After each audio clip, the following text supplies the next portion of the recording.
En cuanto al tratamiento de la esquizofrenia, se pueden utilizar medicamentos. em, em, los principales son los medicamentos antipsicóticos. Estos medicamentos se dividen en medicamentos típicos y atípicos. La diferencia de estos es su antigüedad. Los típicos son los primeros medicamentos que se utilizaron o que se sintetizaron, y los atípicos son más modernos, y entre ambos hay diferencias en cuanto especialmente a los efectos secundarios. Dentro de los antipsicóticos típicos tenemos al haloperidol, que se caracteriza por ser un antipsicótico muy potente, muy incisivo. Rápidamente puede disminuir o eliminar los síntomas psicóticos como ideas delirantes o alucinaciones. Es bastante versátil en su presentación porque puede usarse por vía oral, por vía intramuscular, por vía endovenosa. Por vía oral tienen la presentación en gotas. Por vía intramuscular o endovenosa, la presentación en ampollas, que viene de 5 miligramos. Y una presentación especial que es el haloperidol decanoato, que viene con una concentración de 50 miligramos.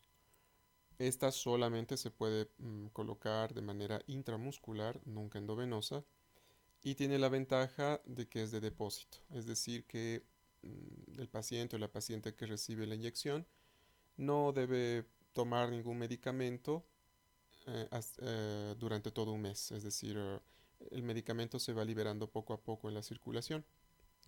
Esta presentación es bastante útil en personas que no tienen juicio de enfermedad y que no quieren tomar medicamentos, o es difícil supervisar la toma de medicamentos.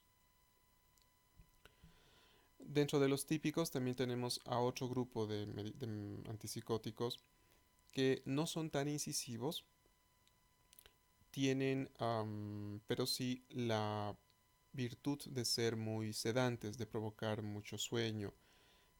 Acá tenemos a la clorpromacina, que también suele venir con el nombre comercial de Largactil, y a la levomepromacina, que bueno, viene con varios nombres comerciales como Sinogan, Nocinan, Levocine. Me olvidaba. La levomepromacina viene en tabletas de 25 y 100 miligramos, pero también hay una presentación en ampollas que lamentablemente dejó de llegar a Bolivia. La ampolla venía de 25 miligramos. En el caso de la clorpromacina existe la presentación de tabletas de 100 miligramos y ampollas de 25. Luego tenemos a los antipsicóticos atípicos. Estos son el aripiprazol, la quetiapina, la olanzapina, esta es otra marca comercial de quetiapina, y la risperidona. Existe un medicamento que es como la excepción a este grupo en cuanto a la antigüedad, y es la clozapina. La clozapina en realidad fue uno de los antipsicóticos más antiguos que se sintetizó. Sin embargo, no está dentro de los antipsicóticos típicos, sino más bien dentro de los atípicos. Les había dicho que la diferencia entre uno y otro grupo son los síntomas secundarios. Bueno, en este sentido, en general, los antipsicóticos típicos tienen un perfil de efectos secundarios muy relacionados a la parte motora. En ambos casos, estos medicamentos bloquean los receptores dopaminérgicos. Entonces, si ustedes recuerdan la fisiopatología de la enfermedad de Parkinson, recordarán que en esta enfermedad los núcleos, la sustancia gris del cerebro de una persona con Parkinson sufre un daño, las neuronas de este núcleo se mueren, y esto produce que la persona desarrolle rigidez, temblor, movimientos anormales. Y esto es justamente lo que sucede con los antipsicóticos, especialmente con los antipsicóticos típicos y especialmente con el haloperidol. Durante muchos años se utilizaron solamente estos medicamentos. Mm, un poco mm, poniendo en una balanza el hecho de que la persona podía sufrir síntomas secundarios motores en relación al uso de este medicamento, que recuerden tiene que ser usado de por vida, y pues el hecho de que mentalmente esté más estable.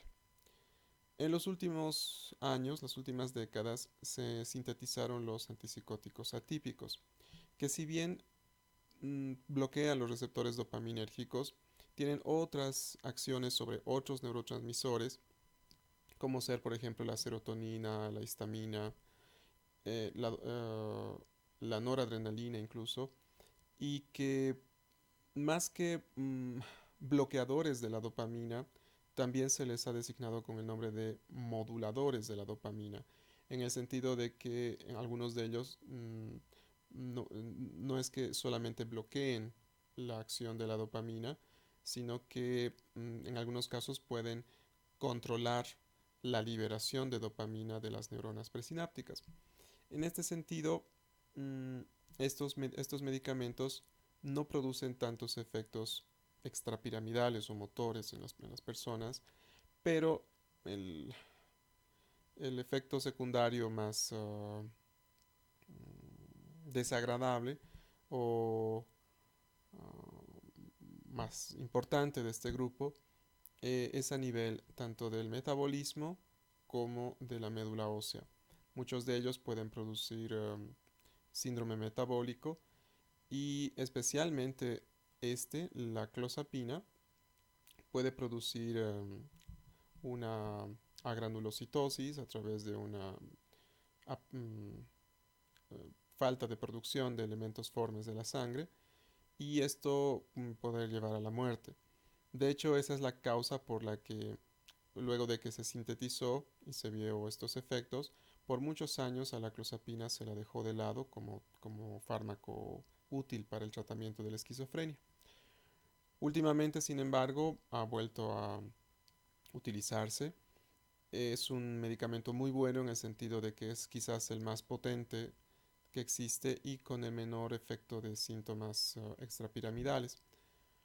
El problema con este remedio es que deben hacerse controles muy frecuentes de hemograma para estar seguros de que no produzca disminución de los elementos formes de la sangre. Bueno, ahí tienen ustedes una imagen de las dosis que se utilizan de estos medicamentos. Con las palomitas están aquellos medicamentos que sí existen en nuestro medio, como la clorpromacina, el haloperidol, el aripiprazol, la olanzapina, la quetiapina y la risperidona. Ni la clozapina, ni la ciprasidona, ni la paliperidona, no es pailperidona, es paliperidona, existen en nuestro medio. Tampoco la trifluoperacina. Mm, y bueno, ahí al lado tienen ustedes las dosis, ¿no? El rango de dosis que se utiliza para cada uno de ellos. En los hechos, para propósitos de examen, no preguntaré dosis de estos medicamentos. Si acaso del haloperidol sí, porque bueno, no se lo utiliza solamente en la esquizofrenia, sino por ejemplo en el síndrome confusional. Entonces, pero esto lo señalaremos más tarde. Bueno, les había hablado de los efectos secundarios de estos remedios. Ahí tienen ustedes un resumen de los efectos secundarios de los antipsicóticos típicos, convencionales o antiguos. Entonces tenemos dentro de los extrapiramidales la disquinesia tardía y el síndrome neuroléptico maligno. Disquinesia tardía se llama a un trastorno del movimiento en el cual la persona presenta movimientos tipo coreoatetoides y que lamentablemente no tienen una cura, es decir, si después de 15 años que la persona está usando, no sé, haloperidol, aparece, no hay ningún medicamento que logre revertir estos movimientos. En clase teórica les mostraré algunos ejemplos de disquinesias. Y el síndrome neuroléptico maligno es un síndrome gravísimo en el que la vida de la persona corre mucho peligro, se instaura una rigidez generalizada en el cuerpo, con la consiguiente lisis de las fibras musculares, la liberación de creatinfosfoquinasa al torrente sanguíneo, la instauración de una injuria renal aguda, el aumento de la temperatura, la instauración de un síndrome confusional y bueno, la muerte, ¿no? Por diversos factores, la hiperpirexia, la hipercalemia, la injuria renal aguda, etcétera.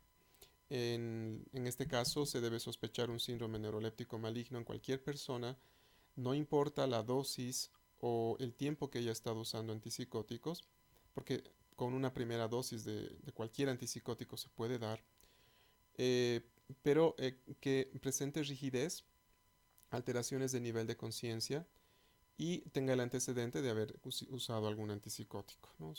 Rápidamente se debe suspender el antipsicótico, vigilar a la persona y de continuar la rigidez muscular, rápidamente derivar a terapia intensiva o unidad de cuidados intermedios. Otros efectos secundarios debidos a su efecto bloqueador de la dopamina son, por ejemplo, la hiperprolactinemia y esto a su vez llevar a disfunciones sexuales.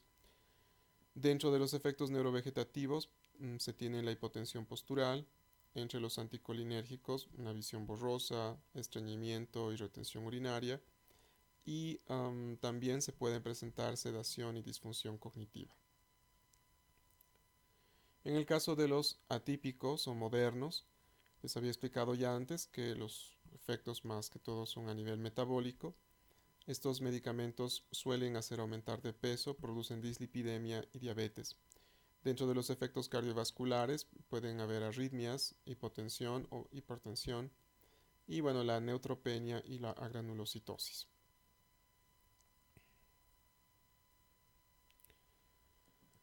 Simplemente para recordarles los componentes del síndrome metabólico, tenemos la hipertensión, la intolerancia a la glucosa, un estado protrombótico y proinflamatorio, la dislipidemia con aumento de los LDL y disminución de los HDL, una hipertrigliceridemia y la tendencia a la obesidad central.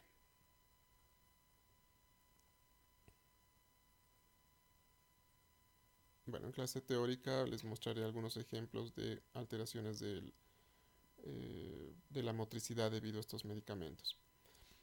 Agregar que dentro de los fármacos que contrarrestan los efectos secundarios de los antipsicóticos, tenemos a este que es el viperideno, que ayuda a contrarrestar la rigidez y el temblor que producen estos antipsicóticos. Un efecto agudo, como puede ser una distonía de torsión debido a estos medicamentos, pueden ser contrarrestados también con el uso de diazepam, ¿no? Para relajar la musculatura y bueno, obviamente disminuir, suspender o suspender el uso de la medicación. Otro efecto que también se relaciona al uso de antipsicóticos es la acaticia, que es una serie de movimientos que la persona realiza voluntariamente porque existe una sensación muy displacentera cuando la persona se queda quieta. En estos casos, los medicamentos que se utilizan para mejorar estos síntomas son bloqueadores beta, como pueden ser el propanolol o benzodiazepinas.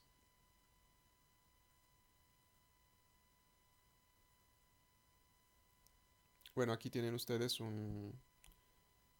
una gráfica que resume los síntomas del síndrome neuroléptico maligno, ¿no?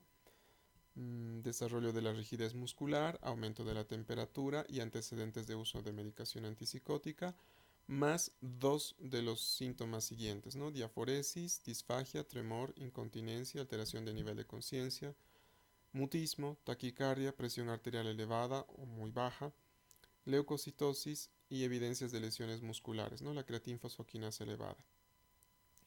Eh, para hacer el diagnóstico final de este síndrome no se deberían encontrar otras causas para estos mismos síntomas. Otros medicamentos que también ayudan al control de los síntomas, pero no son medicación de base, son por ejemplo las benzodiazepinas, como pueden ser el lorazepam, el clonazepam o el diazepam. Por ejemplo, en personas que tienen ideas delirantes y que están muy ansiosas, secundarias a la idea delirante. Se puede utilizar también antiepilépticos o anticomiciales mm, para de alguna manera potenciar el efecto de los antipsicóticos, como por ejemplo la carbamazepina, el ácido valproico. En algunos casos se ha visto utilidad también la asociación con carbonato de litio, que pues es un estabilizador del estado del ánimo. Y de manera experimental se está viendo la utilidad del ácido acetil salicílico y los suplementos de omega 3. Dentro del tratamiento no farmacológico podemos encontrar a la psicoterapia individual, grupal o familiar. En este último caso, hablando de la familia, es muy importante que el proceso psicoterapéutico esté orientado también a disminuir la emocionalidad expresada. Es decir, que la familia se convierta en un grupo en donde las emociones se expresen de una manera saludable. Lo que sucede es que en muchas familias de personas que tienen esquizofrenia, las emociones se expresan de una manera exagerada, um, tendiente siempre al descontrol, a la ira, al llanto, a la desesperación. Y este tipo de emociones pueden ser un factor de riesgo para que la persona tenga nuevos episodios de psicosis o que el episodio actual tarde en remitir, a pesar del uso de medicamentos. Además, estas personas, las que tienen esquizofrenia, debido a los síntomas, pueden aislarse, pueden pasar muchos meses o años incluso sin establecer vínculos con otras personas. Por lo tanto, el entrenamiento en habilidades sociales es, un, es una estrategia terapéutica muy buena. Y pues por último, recordar que el uso de medicamentos no siempre garantiza que los síntomas de la esquizofrenia desaparezcan completamente y por lo tanto será importante entrenar a estas personas para vivir con algunos síntomas residuales, que de cuando en cuando escuchen voces o que en algún momento aparezcan unas ideas extrañas de tipo deliroide, pero que a pesar de esto logren tener una vida lo más funcional posible.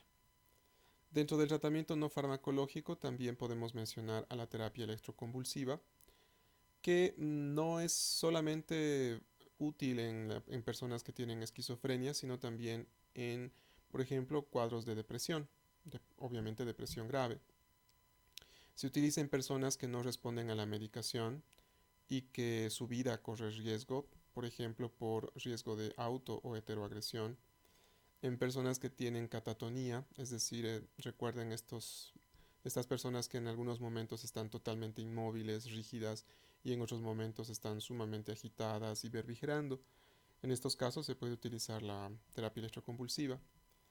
También se utiliza en personas que no pueden por algún motivo tomar antipsicóticos, por ejemplo, en mujeres embarazadas, en personas que tienen insuficiencia renal o hepática grave, personas que han desarrollado alergia o personas que ya tienen disquinesia tardía. Y bueno, cualquier síntoma grave en donde exista alto riesgo de auto o heteroagresión. Estas son las indicaciones de la terapia electroconvulsiva.